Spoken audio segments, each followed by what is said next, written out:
In this class I want to talk about SWOT analysis. Now, a SWOT analysis simply means the strengths, weaknesses, opportunities and threats. It's not really an analysis as such, it's more a way of classifying the strengths of the organization, the weaknesses of the organization, the opportunities and the threats. So it's not really analysis. It's called a SWOT analysis, but it doesn't really analyze as such. It lists the various strengths and weaknesses, opportunities and threats. It lists them out and puts them under 4 headings. So it's a very useful technique. It's a tool that's used to assess an organization's internal and external environments. As I'll say again in a few moments, but the strengths and weaknesses are really internal to the organization. But the opportunities and threats, these exist outside of the organization, but influence it. So we have 4 sets of factors here, 4 sets of influences on the organization, 2 of which are internal and 2 of which are external. The SWOT analysis is one of the first stages of planning. It helps marketeers to focus on current issues involving their business. So it's a good way of, first of all, looking at the strategic objectives of the organization to see if they're realistic, but it also enables marketeers to look at opportunities and threats and to see if the resource packages within the organization are sufficient to meet the opportunities, to produce more perhaps and sell more, or to fight off the threats that are on the horizon, perhaps threats from new competitors or from new products. The strengths and weaknesses, as I said earlier, are internal factors, and the opportunities and threats are external factors. So we have just really got a dividing line between what is internal, what's under the control of the organization, and what is external and hence outside of the organization. This approach, this SWOT approach, is useful to an organization because it provides information to help a company analyze its resources and abilities and assess its competitive environment. It is very useful in that sense that it enables the company to see what its resources are and what it can do, and also to look at the external environment and see what opportunities and what threats exist out there and which will impinge on the business. So it's a very useful approach, and it's one that's very widely used in business. So what we've got then is an environmental scan. That means looking at all of the influences on the business. When we say environmental here, we mean all of the influences that impinge on the business, which influence the business. And these are broken into 2 parts, the internal and the external. And under the internal we have the strengths and weaknesses, and under the external we have the opportunities and threats. Now what I'm going to do in the rest of this talk is to go across lists of the strengths and the weaknesses, opportunities and the threats, go across each of them in more detail and look at factors or situations that could be grouped under those headings. And we'll start with the strengths. So we'll start there and we'll say that the organization's resources and expertise which provide competitive advantage. Now these are the resources that are under the control of the business. So for example, the business may have a strength because it owns the patents or the patents for its product. In other words, other companies can't copy it. It may have a legal protection. Intellectual property is provided by the government. It's recognized by the government so as to reward companies for being innovative. So they get a legal right to produce for many years. And in that period, other companies can't copy or reproduce that product and sell it. If they do, they're violating the patent. They're infringing, they're infringing on the intellectual property of the business.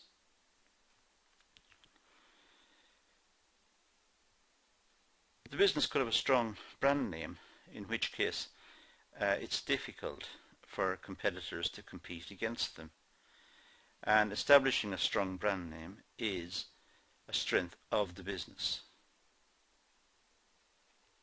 Good customer and supplier relationships are also very important.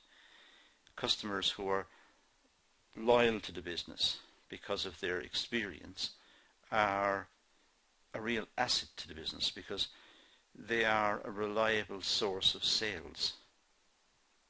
And they also will spread the word about the business to their friends. So good customer relations is important. It's a strength of the business. And the business should also be innovative. Customers like newness. They like new products. They like variations in the product. And they like modernity. They like modern things. Not old-fashioned. Modern, up-to-date. So a company that's innovative may see that as a strength. It may have specialist marketing capabilities. It may have experience of marketing over a long period of time and therefore has built up an expertise in that particular market.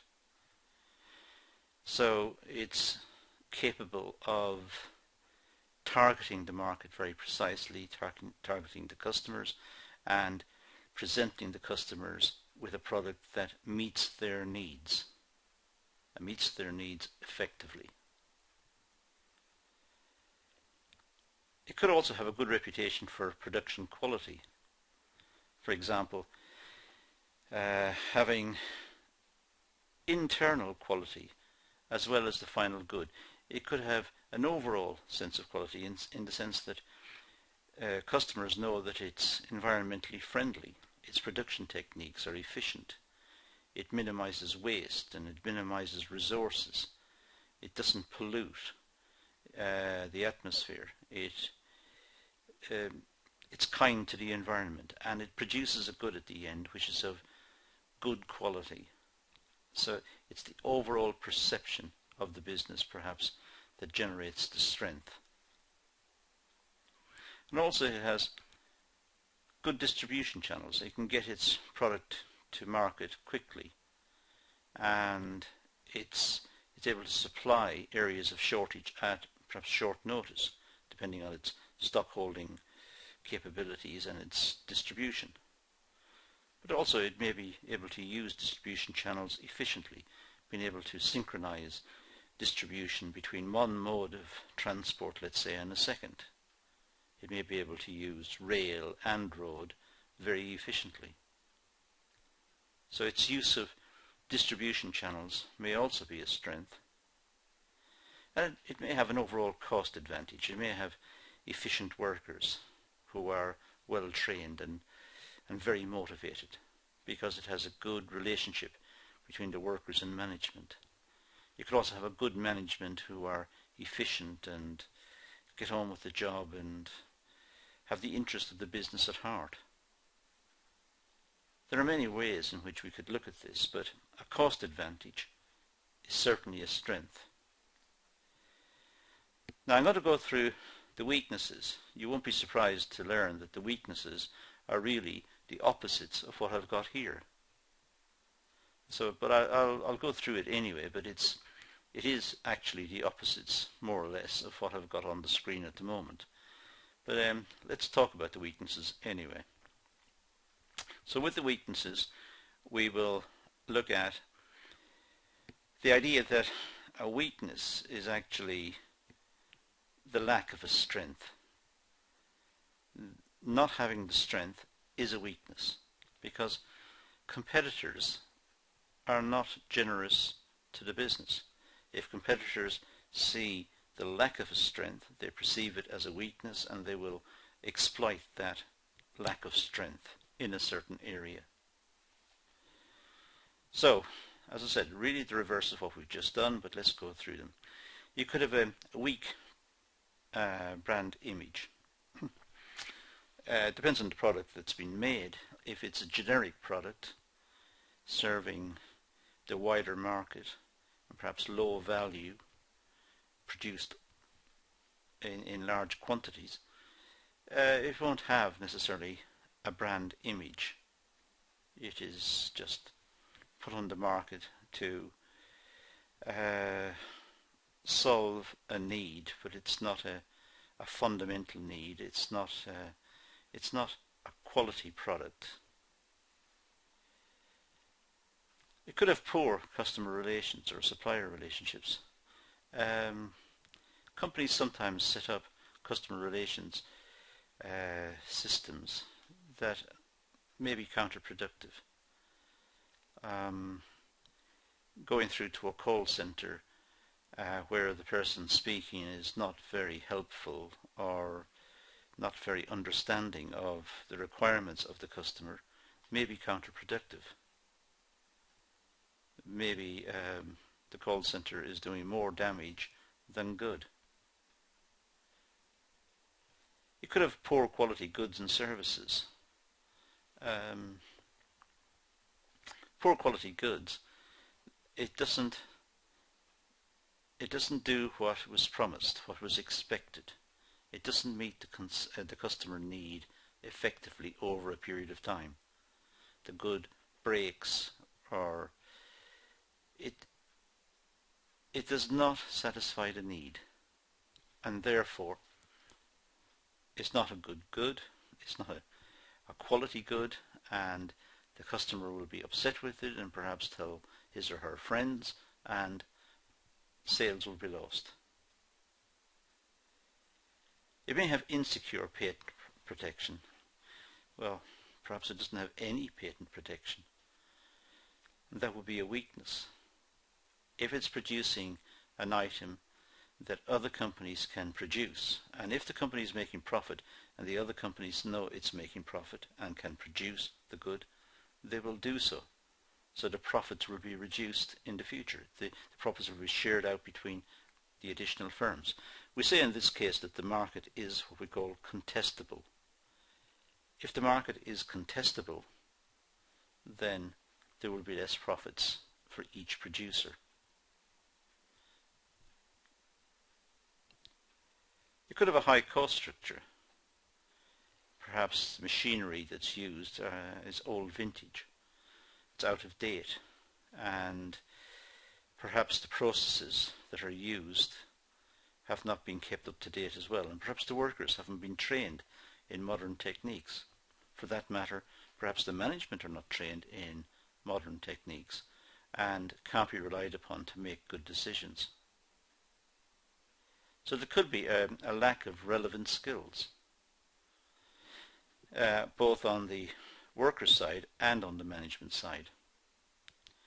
There could also be insufficient distribution channels, or perhaps the business doesn't know how to handle distribution effectively, and therefore the product doesn't get to market on time, or there are delays in it, or extra costs in handling the product because of inefficient practices. That could be a weakness. Indeed, the location of the business could be a weakness. If the business is located where there is poor transportation networks or poor communication networks, then the business will suffer as a consequence. If it's based in an area where workers don't have the necessary skills, that would be a disadvantage. The location of the business influences the cost structure So that could be an issue, and we're not going to get into that topic in this session, but that is a very big topic in economic geography. But for the moment, you can imagine that if the business is in the wrong area, there are poor communication networks, poor roads, or perhaps a lack of railway connection, or whatever, then the product taking the product to market may be an issue. Also, if there's poor communications, poor telephone lines or internet connections, that could be a lack of advantage or a disadvantage to the business, a weakness. Now let's look at opportunities. Well, opportunity, the external environment may indicate opportunities for profit and growth. So it's important that the business look to the external environment to see what opportunities are there. For example, what customer needs and wants and demands are. Try to discern this, and this is where the marketing department is essential. The marketing department tries to discover what the customer needs are, what the wants are, and what their demands are, what they will actually buy, and at what price. What are the customers looking for? And it's important to keep the product range up to date to ensure that those needs are met. Opportunities could be in the form of new technology. Now a lot of people say as well that the internet is new technology. The internet is not new technology anymore. It's standard technology. But just using the terminology that's in many of the textbooks and many of the journal articles in terms of new technology, it's important that the business has access to good broadband facilities. It's important that it has access to whatever is required in production to enable it in the long run to reduce its costs. Now that may be purpose-built machinery, it may be robotics, or it may be equipment in the office, but whatever, there are opportunities to be had in terms of new technology. There are also opportunities in terms of mergers and joint ventures and strategic alliances. These will be dealt with in other classes, but for the moment it's simply put together means the companies coming together in some way. They could merge all the way and become one company.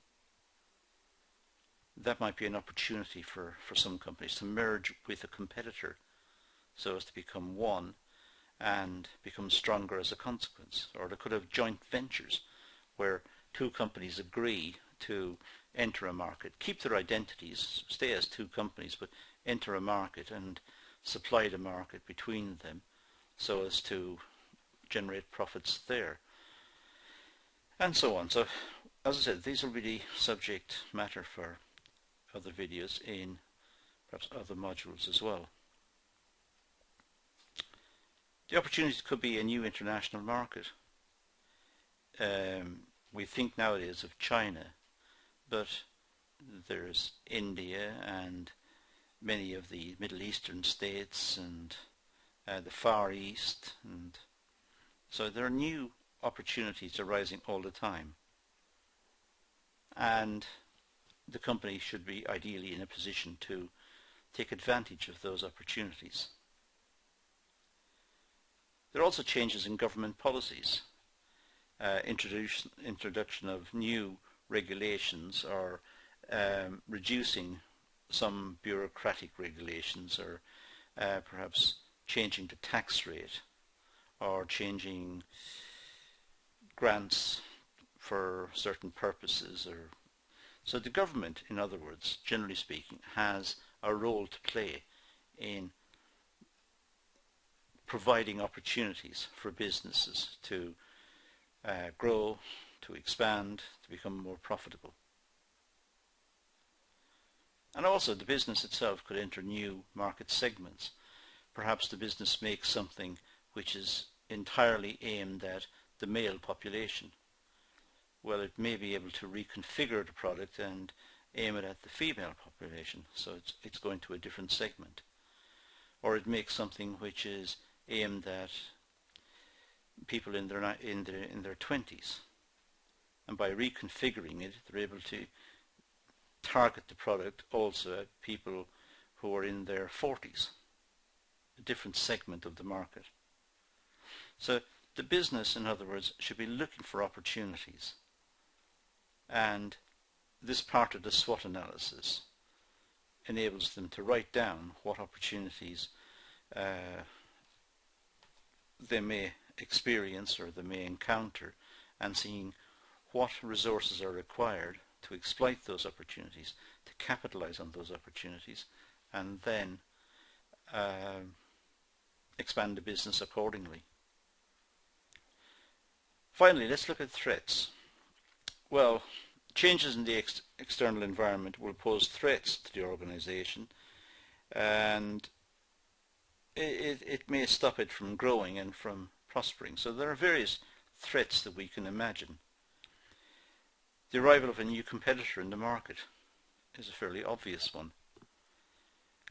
If the business is producing and selling something and getting along quite well in the marketplace, and then a competitor arrives producing a similar item, that is an issue. Now the business has got a competitor. It needs to outcompete that new organization. It needs to be price competitive. It needs to have good quality. It needs to improve its supply chain. So, in other words, there's a threat of new competition. Customers may change in their tastes and preferences also. Customers are not static. They are changing over time as well. There are other influences on the customer. There's the influences of the internet and of the media, television and radio. And customers want products that reflect their lifestyle. So their tastes and preferences are changing. Now, if the item being produced is a luxury item in the sense that customers could stop buying it if it doesn't meet their tastes and preferences, then the business will have a problem. It's a threat. However, of course, if it's a necessary item, then customers may continue to buy it and their tastes will not change that much. It's a necessary item. For example, if it's bread or butter or some food item. Economists consider this topic under something called elasticity of demand. That is their term for dealing with this situation. And items, according to economists, are classified as luxury or necessities and so on. There are different types of product. As I said, we're not going to go into that here, but just for the moment, it's worth noting that customer tastes and preferences do change. New competitors may introduce innovative ideas. It's not just competing on the basis of price, but the product itself may be changed and modified. And that's an issue that the company has to confront. It's a threat. It could be that the competitors have better access to distribution channels, maybe because of where they're located. As new competitors coming into the business, perhaps they have had the opportunity to pick better sites for their business according to where investment for infrastructure has gone. Perhaps new roads have been built, so the new companies can position near the new roads. So better distribution channels. That would be a threat, because that would mean that their product was in the market faster and perhaps cheaper.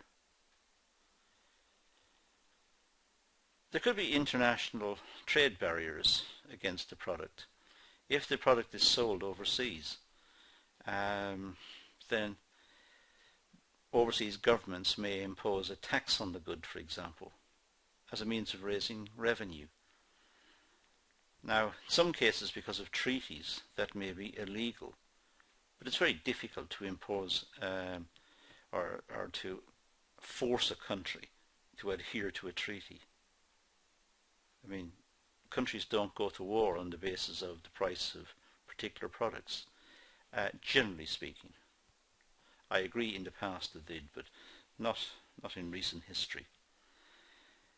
So increased trade barriers is a threat. It's an issue that the company has to be aware of and that could happen. And of course, finally, the government may impose taxes or change the taxing system so that the product is more highly taxed or less highly taxed, or the services that's being provided are taxed. It's just a threat. The government may do this, and the business people can't see the future with certainty. So even though at the moment the tax on the product may be very low or non-existent, it doesn't mean it won't change in the future. The government may change it. So there is the possibility, and that should go under the heading of threat. So in this class we've looked at SWOT, and we've looked at SWOT mostly in the context of a marketing perspective of SWOT. Nearly everything I've said can be interpreted along the lines of a marketeer. But we've looked at factors that lead to the strengths and the weaknesses, the opportunities and the threats. And really that's all we need to do in this session. Look at what is meant by SWOT and give some examples of possible strengths, weaknesses, opportunities and threats. So that concludes this class. So thank you for watching.